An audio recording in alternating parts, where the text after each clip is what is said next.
म्हणजे तशी काय आहे, मला गाण्याची खूप लहानपणापासून आवड आहे. म्हणजे घरात वडील नसताना, आमचे दादा नसताना मी गात असे. त्यांच्यापुढे कधी गाण्याची हिंमत झाली नाही. पण एकदा मला कल्पना नव्हती की ते शेजारच्या खोलीत बसलेत. मी गाणं म्हटलं जोरामध्ये, तर त्यांनी मला बोलवलं, यशवंता इकडे ये.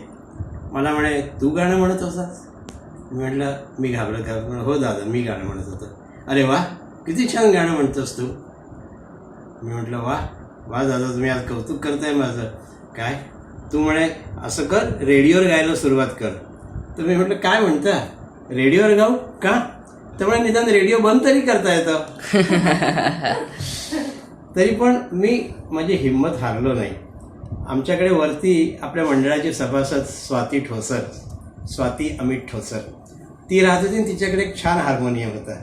मी तो हार्मोनियम तिच्याकडनं घेऊन आलो आणि त्याच्यावर गाण्याची प्रॅक्टिस करायला लागलो.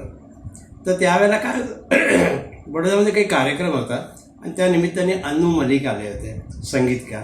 त्यामुळे आपल्याला काहीतरी मुंबईला चान्स वगैरे मिळेल या हेतूने मी त्यांची अपॉइंटमेंट घेतली आणि त्यांना एक गाणं म्हणून दाखवलं. ते म्हणाले, वाह यशवंत जी, क्या गाते हो आप, मेरे को तो आपका गाना सुन के विराट कोहली की याद आ रही है. तो म्हटलं, सर लेकिन विराट कोहली कहाँ गायक है? तो बोले, फिर आप भी कहाँ गायक हो. तरी पण त्यानंतर मी माझी हिंमत हारलो नाही.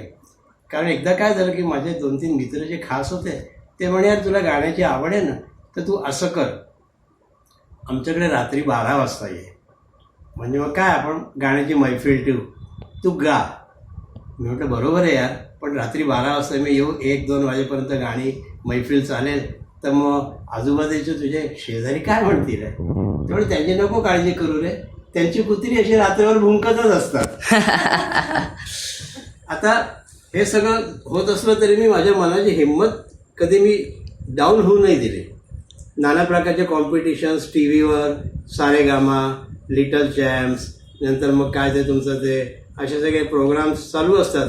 त्यामुळे आपणही त्यात भाग घ्यावा म्हणून मग मी एका स्पर्धेमध्ये गेलो, स्पर्धा अटेंड करून आल्यानंतर घरी माझा थोडा उतरलेला चेहरा मोहिनीने जज केला. तिने त्याला, काय झालं? म्हटलं, अगं काही नाही, 2रा नंबर आला. तर म्हणे, मग त्याच्यामध्ये एवढं चेहरा उतरून घेण्यासारखं काय? 2 हा आकडा एकापेक्षा मोठा नाही का? वा. तर मग वडील तिकडे बसले होते. त्यांनी विचारलं, पण गाणारे किती होते स्पर्धेमध्ये? मी हळूच म्हणाला, हा 2च होते.